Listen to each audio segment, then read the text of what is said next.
Bismillahirrahmanirrahim. Assalamualaikum warahmatullahi wabarakatuh. Alhamdulillahirabbil alamin wa bihi nasta'in. Allahumma shalli ala sayyidina Muhammadin al-Fatih lima ughliq wal khatimi lima sabaq nasirul haqqi bil haqqi wal hadi ila siratikal mustaqim wa ala alihi haqqa qadrihi wa miqdarihil azim. Allahumma inna nas'alukal futuh wal munuh wal rusuh wa salahal jasadi wal ruh wa taubatan nasuh. Subhanaka la ilma lana illa ma 'allamtana innaka antal alimul hakim wa la haula wa la quwwata illa billahil aliyyil azim. Rabbi shrah li sadri wa saddiq lisani bihaqqi sayyidina Muhammadin sallallahu alaihi wasallam. Amma ba'd. Alhamdulillah mitra JSC, segala puji bagi Allah Subhanahu wa taala yang telah memberikan kita banyak sekali nikmat. Terkhusus adalah nikmat iman dan juga nikmat sehat. Sehingga kita bisa bertemu lagi pada hari ini untuk sama-sama mempelajari bacaan Al-Quran dari sisi tajwid. Salawat serta salam mari kita selalu panjatkan kepada Nabi kita Sayyidina Muhammad sallallahu alaihi wasallam, fahuwa sayyidul anbiya wal mursalin. Yang mana kita bersyukur dan amat sangat beruntung karena Allah pilih kita untuk menjadi umat Nabi Muhammad SAW. Jadi bukan kepengenan gitu, ya. Jadi memang Allah pilih gitu, khusus untuk umat Nabi Muhammad SAW. Dan banyak sekali keutamaan umat Nabi Muhammad. Salah satunya adalah dengan diberikannya bulan Ramadan. Ya. Jadi banyak sekali fadilah atau keutamaan yang Allah berikan. Di mana ada satu kisah mungkin ketika yang kita tahu bahwasanya Nabi Nuh itu mempunyai umur ratusan tahun gitu, bahkan ribuan tahun, ya, yang mana jikalau melakukan ibadah selama itu akan menghasilkan pahala yang cukup besar. Oleh karena itu, ya, Allah menghadiahkan untuk umat Nabi Muhammad ini yaitu dengan adanya Lailatul Qadar. Dan Lailatul Qadar itu ada di bulan Ramadan, di mana beribadah pada waktu itu sama dengan beribadah selama 1000 bulan, yaitu 83 tahun 4 bulan kalau tidak salah. Ya, jadi semangat terus ya kita untuk mencari Lailatul Qadar. Yaitu Nabi memberikan kisi-kisi yaitu di malam-malam ganjil pada 10 hari terakhir bulan Ramadan. Makanya terus kita semangat ya untuk mendapatkan Lailatul Qadar. Ya, untuk agar tadi bisa melampaui umat-umat sebelumnya. Nah, mitra JSC yang dirahmati oleh Allah Subhanahu wa taala, dan juga beberapa amaliyah yang afdol di bulan Ramadan ini salah satunya adalah membaca Al-Qur'an. Oleh karena itu, alangkah lebih baiknya kita tidak hanya sekedar membaca Al-Qur'an, tetapi juga memperbaiki bacaan Al-Quran kita. Kalau memang sudah sudah mampu dan mengerti, maka selanjutnya belajar untuk menerjemahkan Al-Quran. Baru fase selanjutnya belajar untuk memahami tafsir dari Al-Quran. Namun semua itu jangan dilakukan seorang diri gitu, mitra. Namun harus dibantu atau dibimbing oleh seorang guru. Carilah ustadz atau kiai-kiai atau habaib yang memang berkompeten di dalam bidang tafsir Al-Quran. Jadi jangan sampai kita belajar sendiri gitu, menerjemahkan, akhirnya menggunakan logika kita, dan akhirnya ya mengambil kesimpulan-kesimpulan yang tidak sesuai gitu dengan yang diinginkan dari Al-Quran tersebut. Ya. Makanya alhamdulillah ya banyak sekali ulama-ulama yang membuat kitab yaitu yang berkenaan dengan tafsir Al-Quranul Karim. Kita bisa merujuk kepada kitab tersebut, tapi sekali lagi dengan bimbingan seorang guru atau ustadz maupun kiai maupun habaib. Jadi jangan sampai kita telah sendiri. Ya. Seperti contoh surah Al-Kautsar mungkin. Inna a'tainakal kautsar. Sesungguhnya kami telah memberikan kepada engkau wahai Muhammad Al-Kautsar. Al-Kautsar ada yang menafsirkan telaga Kautsar, ada juga yang menafsirkan dengan sesuatu hal yang banyak gitu. Jadi pemberian Allah untuk khusus Nabi kita Nabi Muhammad SAW ini sudah banyak. Namun ada juga yang menafsirkan tentang Al-Kautsar. Ya. Nah, jadi luas gitu. Dan juga untuk menafsirkan Al-Quran ini harus memiliki ilmu alat. Ya, memiliki ilmu alat yaitu nahwu, sorof, kemudian naik terus ke atasnya. Jadi jangan sampai gitu, kita mempelajari Al-Quran ini sesuai dengan hawa nafsu kita gitu. Sesuai dengan keinginan sepaham kita gitu. Ini berbahaya. Jadi teruslah kita untuk mengaji atau mengkaji juga Al-Quran khususnya dan juga hadis dan juga kitab-kitab yang dikarang oleh para ulama dengan wasilah atau perantara seorang guru. Namun di siang hari ini ya Bang Jem mohon maaf yang harusnya tayang jam 10 pagi tadi karena ada beberapa kendala ya jadi akhirnya mundur. Jam tayang jadi mundur. Namun yang paling penting adalah kita melatih diri kita untuk selalu istiqomah. Ya, kita istiqomah untuk belajar. Udah. Ya, kita belajar, ya kita niatin untuk belajar agama gitu, untuk mengaji. Ya, untuk menuntut ilmu, ya kita latihan untuk istiqomah, yang penting istiqomah. Ya. Nah, walaupun berat. Nah, Mitra JC seperti yang sudah Bang Jai janjikan sebelumnya, karena surah Al-Fatihah ini sudah habis kita bahas Mitra JC ya. Jadi setiap kita ingin memulai pembahasan selanjutnya atau pembahasan lanjutan mungkin, itu alangkah lebih baiknya kita sama-sama mengulang bacaan yang memang sudah kita pelajari dan sedikit-sedikit kita ulas hukumnya ini apa gitu ya, satu per satu. Nah, Mitra JC bisa siapkan mushafnya di rumah dan juga catatan bukunya mungkin untuk mencatat hukum-hukum tajwid yang akan kita bahas pada hari ini. Nah, silahkan buka surah Al-Fatihah, sama-sama kita baca bersama gitu. Surah Al-Fatihah ini. Kita mulai dari ta'awudz Mitra JC ya. Dan selalu kita pasang niat ketika kita ingin membaca Al-Quran itu niat untuk belajar membaca Al-Quran. Nah, kita pasang niat untuk belajar membaca Al-Quran. A'udzu billahi minasy syaithanir rajim.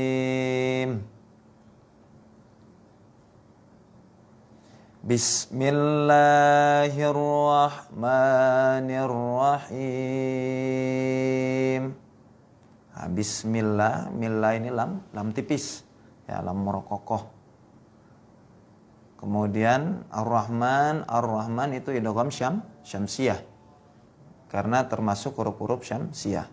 Agar lebih mudah biasa kita lihat setelah alif lam itu di atas hurufnya biasa diberikan kode itu tasydid atau syiddah. Nah, ini menunjukkan idgham syamsiyah. Ya, jadi alif lam bertemu dengan huruf syamsiyah.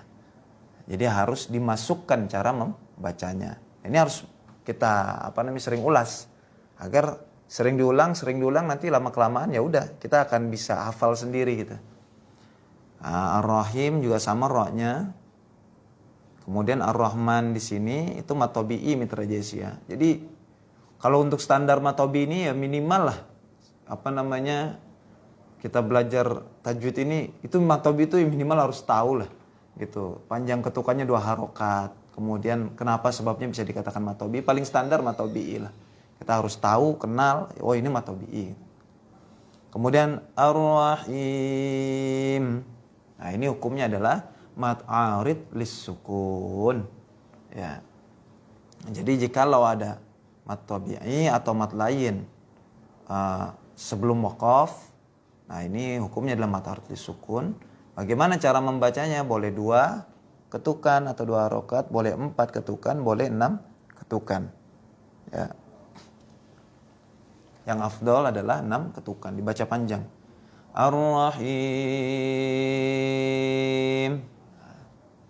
Ini biasa kita dengar bacaan-bacaan para imam ya. Kita lanjut. Alhamdulillahi Rabbil Alamin. Nah, di sini yang berbeda adalah alhamdu dan al-alamin. Adapun alhamdu di sini adalah hukumnya izhar qamariyah. Kenapa? Karena ada alif lam bertemu dengan salah satu huruf qamariyah. Jadi harus dibaca alif lamnya. Dan kita perhatikan di setiap Al-Quran mungkin yang baru ya, gitu. Cetakan-cetakan sekarang itu, nah di situ pasti tidak ada tasydid, tidak ada tasydid. Nah ini menunjukkan itu adalah hukumnya izhar qamariyah. Lillah sama matobi'i lam tipis, alamin min sama yaitu mat arid lis sukun. Lanjut, Ar-Rahmanir Rahim. Nah, ini hukumnya sama seperti bismillah yang di atas tadi ya. Maliki yaumiddin. Nah, ini hukum baru lagi. Yaumi. Nah, ini adalah hukumnya adalah mat layin. Apa itu mat layin? Apabila ada waw sukun atau ya sukun sebelumnya fathah. Layin itu artinya kayak apa ya? Melunak, berkelok bisa. Gitu layin. Kemudian kita lanjut. Nah, jadi tadi hukumnya adalah mat lain. Ya. Iyyaka na'budu wa iyyaka nasta'in. Nah, dalam bacaan ini, dalam ayat ini yang harus kita perhatikan adalah masalah syiddah, tasydidnya. Jangan dibaca iyyaka, tetapi iyyaka na'budu wa iyyaka nasta'in. Nah, ini harus diperhatikan syiddah dan juga tasydidnya. Sama saja, syiddah tasydid sama. Ihdinas siratal mustaqim. Adapun pada ayat ini yang harus kita perhatikan adalah huruf yang hampir berdekatan, so, sin, ya. Jadi so, sin itu berbeda. Sirata dengan sirata, itu berbeda. Jadi harus diperhatikan dalam ayat ini adalah huruf, makharijul huruf. Siratal ladzina an'amta alaihim. Nah, ini sering Bang J ulang di sini ya. Yaitu perbedaan antara huruf hamzah dan ain. A dan A. Nah, itu tenggorokan ya. Huruf ain tuh ditekan. Kemudian huruf nun dan juga mim. Dan sampai terdengar sama gitu. Kalau mim itu posisinya dia ada di bibir. Ya, kalau nun, n itu di dalam tuh di atas langit-langit di gigi depan. Nun, n gitu. Tapi kalau mim itu m ada di bibir. Ya, termasuk huruf syafawi. Huruf mim itu huruf syafawi. Ya, syafatun artinya ya bibir gitu. Huruf-huruf yang keluar dari bibir.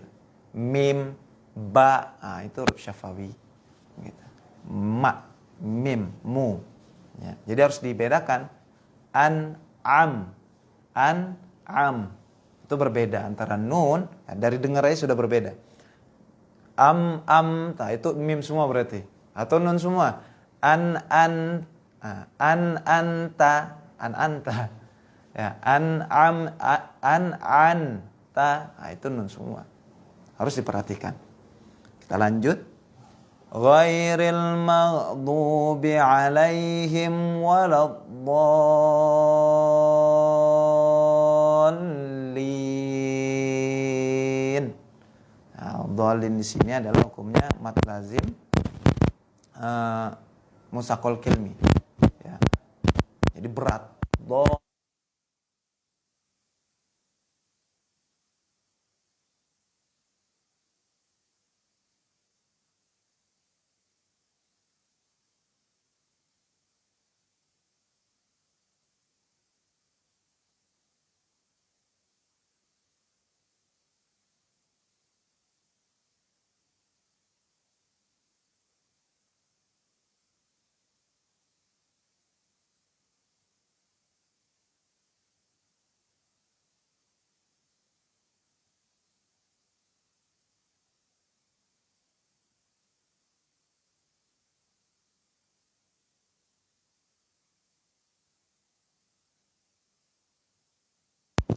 Qul a'udzu birabbin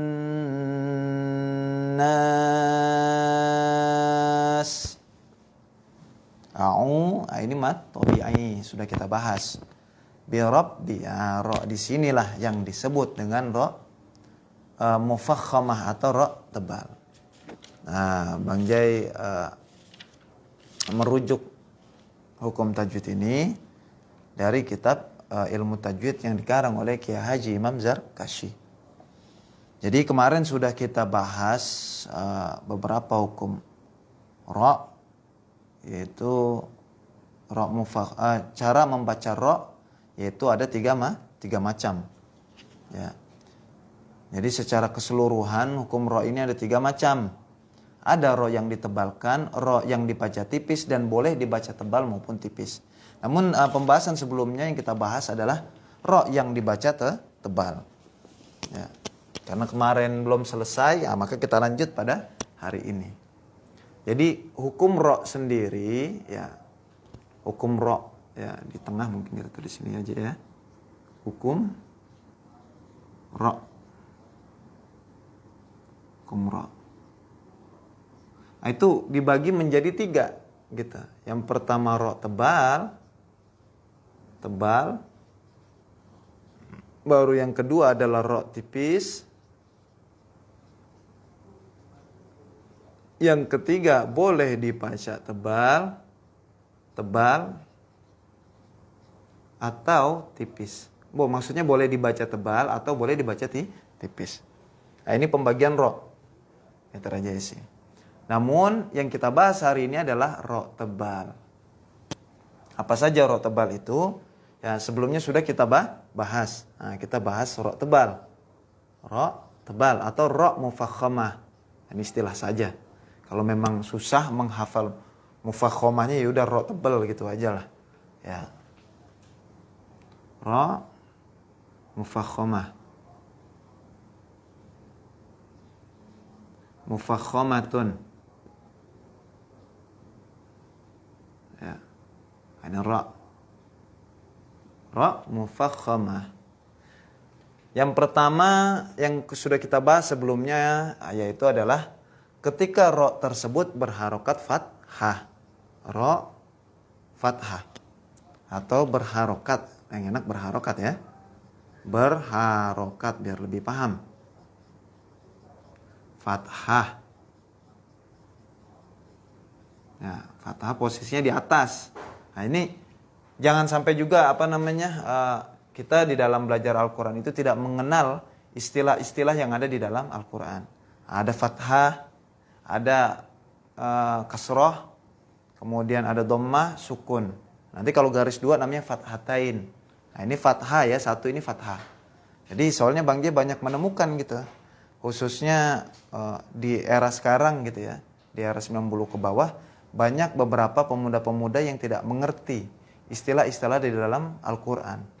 Kayak fathah, dia nggak ngerti ini fathah gitu.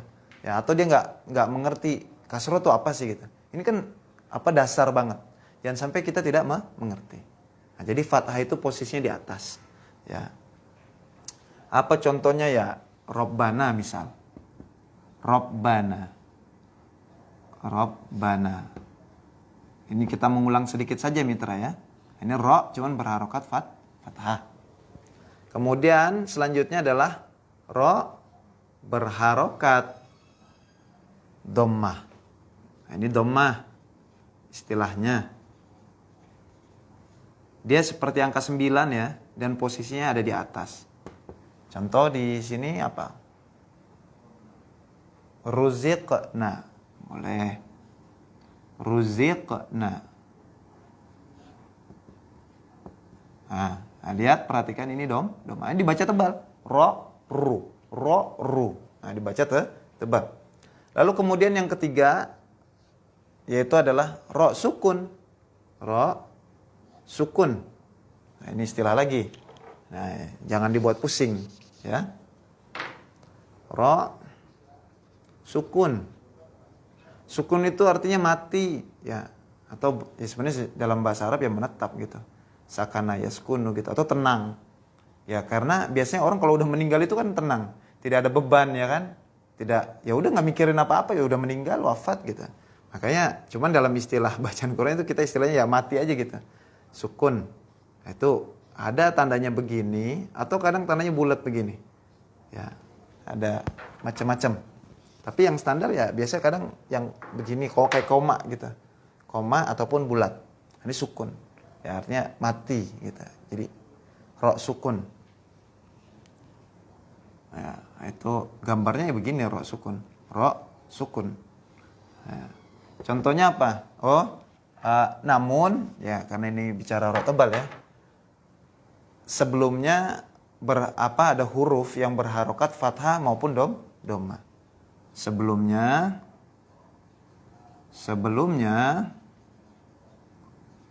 ya ada huruf berharokat fathah.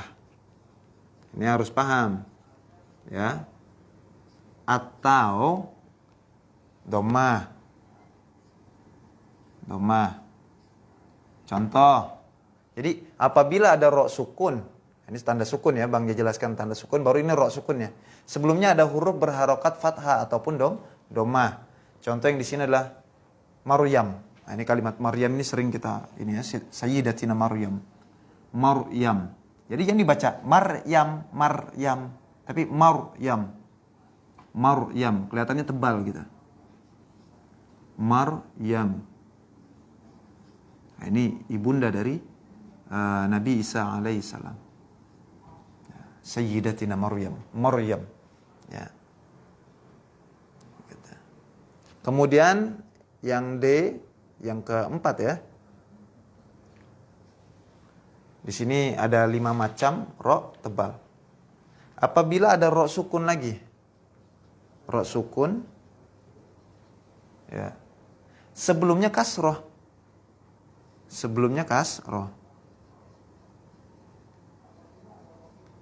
Nah, kasroh itu di bawah. Nah, Bang belum tulis kasrohnya, terbingung. Ya. Sebelumnya kasroh. Ini istilah begini harus tahu kita. Kasroh. Ya. Sebelumnya kasroh. Tetapi kasroh itu bukan asli dari asal perkataan. Tapi kasroh itu bukan asli. Bukan asli dari perkataan. Nah, ini sih harus harus mengerti nahwu sorof ya, ilmu alat gitu. Ya. Karena kalimat aslinya contoh rohima yarhamu gitu. Rohima itu menyayangi, mengasihi. Rohima. Tapi kalau fi'il amr atau kalimat perintahnya itu, kalau rohima dia telah menyayangi kan fi'il madhi. Namun kalau fi'il amr kata perintah sayangilah. Jadi irham gitu. Nah, kasroh tersebut bukan kalimat asli dari itu. Maksudnya bukan memang bentukan kalimat perintah. Jadi contohnya apa? Irham. Ya, irham. Nah, itu dibaca tebal. Irhamna. Ya, irhamna. Gitu. Apalagi contoh. Irji'u. Dibaca tebal. Bukan dibaca tipis. Irji'u bukan. Irji'u. Ya, itu tetap dibaca tebal. Karena apa tadi? Ada ro sukun. Sebelumnya kasroh. Yang mana kasroh tadi bukan asli dari perkataan tersebut. Asal katanya kan rohima. Ya, rohima yarhamu. Ini melebar sih sebenarnya dalam pembahasan ilmu nahwu sorof atau ilmu alat dalam bahasa Arab. Tapi ini buat tambahan sajalah. Pokoknya nanti kalau ketemu kalimat begini irham atau irji'u udah dibacanya ro tebal. Kemudian yang terakhir, yang kelima, yaitu apabila ada ro sukun, huruf sebelumnya kasroh yang asli. Nah, ini baru kasroh yang asli. Sebelumnya, maaf, ini karena tulisan Bang J kurang bagus ya. Nah, ntar silakan tulis dengan sebaiknya lah.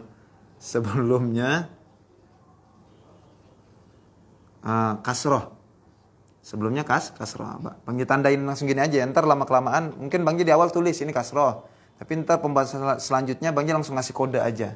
Kalau di bawah sebelumnya kasroh. Yang asli. Kasrohnya asli memang dari bawaan perkataan itu. yang asli. Kasroh yang asli. Tetapi sesudahnya, sesudah ro, tapi sesudah ro, ro tadi ro sukun, ya, Bang Jaya tandain gini, ro sukun. Sesudah ro sukun tadi, ada huruf isti'la kalau tidak salah ini namanya ya. Oh benar. Ada huruf isti'la. Ada huruf isti'la. Isti'la. Ya. Ntar Bang J kasih keterangan di sini. Apa sih itu huruf-huruf isti'la?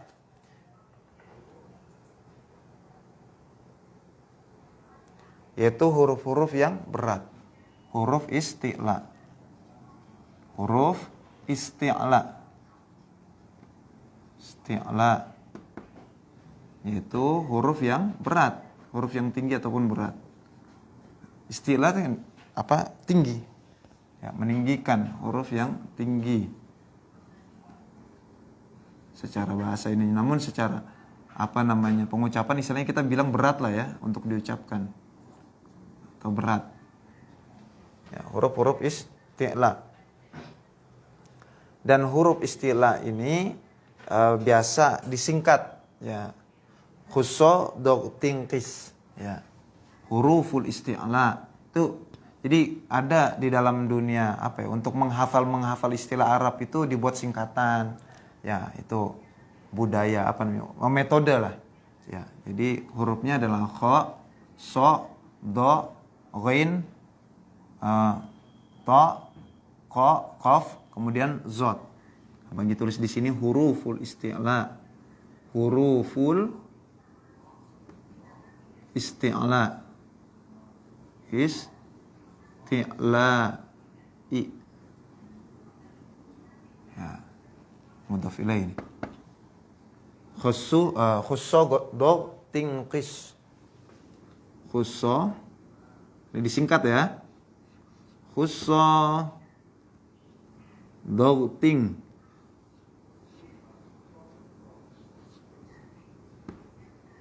Do ting qil.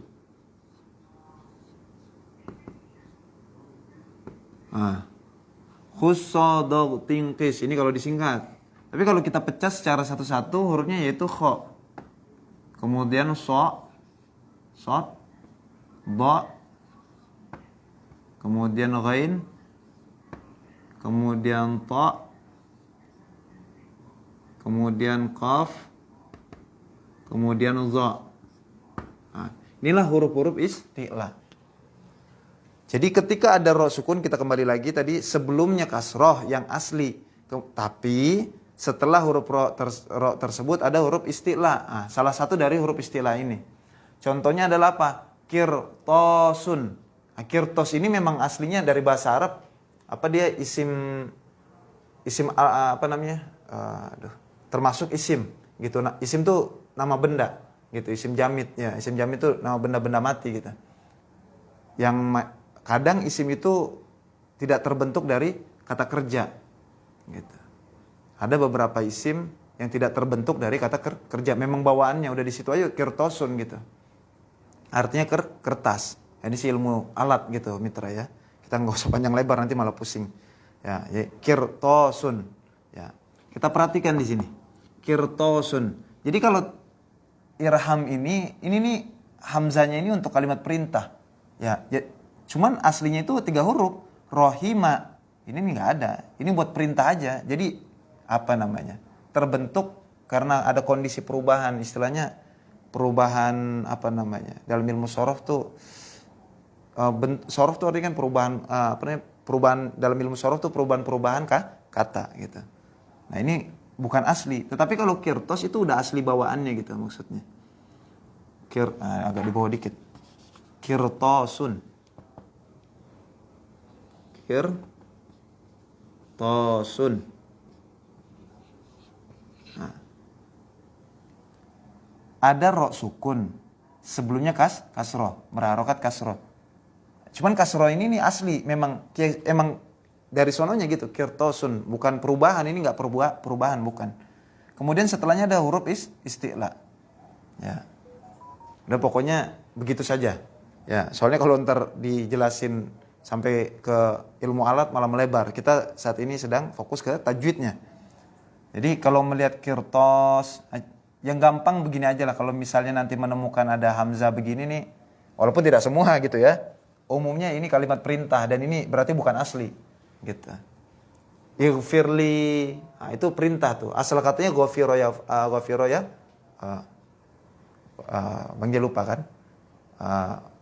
Ghafaro yaghfiru, ya mengampuni. Ghafaro yaghfiru, mengampuni. Ghafartuka, ya yaghfiru, ya ighfir, ya ampunilah, ya Rabbi firlana dzunubana, ya Allah ya Tuhan, ighfir lana, ampunilah gitu.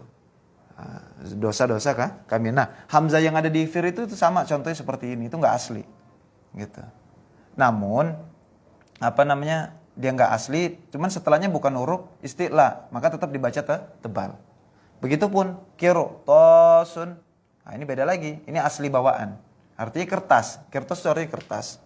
Atau contoh lain firqotun, nah firqotu apa ya, kayak bukan klub, firqotu kelompok, firqah, ya. Firqotun,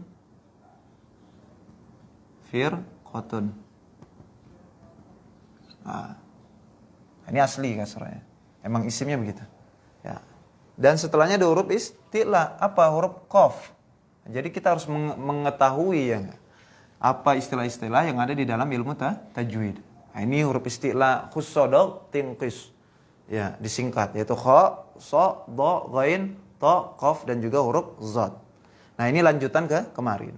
Maka insyaallah pertemuan selanjutnya kita akan membahas tentang ro tipis, ro tebal ataupun tipis. Ro yang maksudnya boleh dibaca tebal ataupun tipis. Nah, jadi jikalau menemukan 5 macam syarat yang ada di sini, nah ini harus dibaca tebal gitu. Bi rabbin nas. Ya. Jadi ini harus dibaca tebal. Ya, bi rabbin nas ya. Jadi kalau bi rabbin nas ini ba di sini nih kalimat sambung. Ya.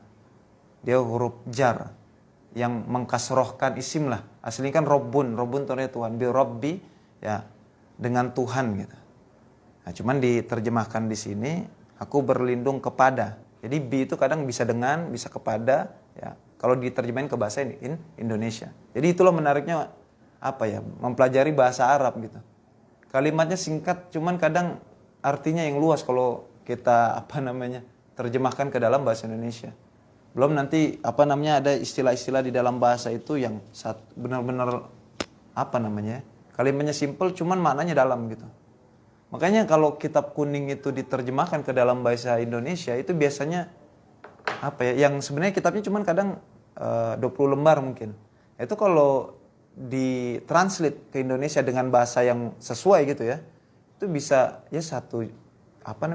berapa lembar lah gitu. Ya, dari 20 bisa nyampe 100, misalnya 150 lembar gitu. Ya. Jadi menariknya bahasa Arab gitu, singkat cuman cakupannya luas. Ya. Makanya itulah kelebihan bahasa Arab gitu ya. Nah, kita beruntung gitu sebagai orang Islam itu harusnya bisa menguasai bahasa Arab. Gitu, karena itu adalah bahasa yang digunakan oleh Nabi kita, Nabi Muhammad SAW. Dan juga ya bahasanya para penduduk surga yaitu bahasa Arab. Jangan tanya gimana nanti. Kok di surga bisa bahasa Arab, apa ntar pas di barza kita les? Ya enggak. Ya pokoknya bisa aja. Ya ini kan Allah yang kasih gitu. Pokoknya di surga nanti kita akan berbicara dengan bahasa Arab. Gitu. Jadi minimal kita daftar dulu lah. Latihan tinggal di surga gimana ya tadi latihan bahasa Arab. Gitu. Nah, silahkan cari gurunya nanti ya. Nah, Bang Jai saat ini sedang kita saat ini sedang belajar tajwid. Nah, itu tadi Mitra JIC pembahasan tentang ro tebal. Maka nanti insya Allah ya pertemuan selanjutnya ya, mungkin habis lebaran kali kita ketemu lagi ya. Itu kita akan membahas tentang ro tipis atau ro tebal ataupun yang tipis dibacanya. Ya, Bang Jai kira cukup Mitra JIC karena setelah ini juga masih ada program yaitu ACT Aksi Cepat Tanggap. Ya, semoga yang sedikit ini bisa manfaat khususnya bagi diri saya pribadi. Dan juga semoga Allah memberikan kita taufik, kekuatan untuk bisa terus istiqomah yaitu mengkaji ilmu-ilmu Islam, ya, baik dari Al-Quran maupun banyak hal. Islam itu luas, ya. Semoga bisa memberikan manfaat yang besar, ya. Saya ucapkan sebelumnya mohon maaf jikalau banyak kekurangan, ya, pada diri Bang Jai. Kalau misalnya ada yang lebih baik dari ini maka ambil, kalaupun ada yang kurang maka tinggalkan, atau yang mungkin banyak kesalahan ya sudah, antar ditinggalkan saja gitu. Bang Jai ucapkan terima kasih atas segala perhatiannya. Kepada Mitra JSC, syukron katsiran ala ihtimamikum. Wassalamualaikum warahmatullahi wabarakatuh.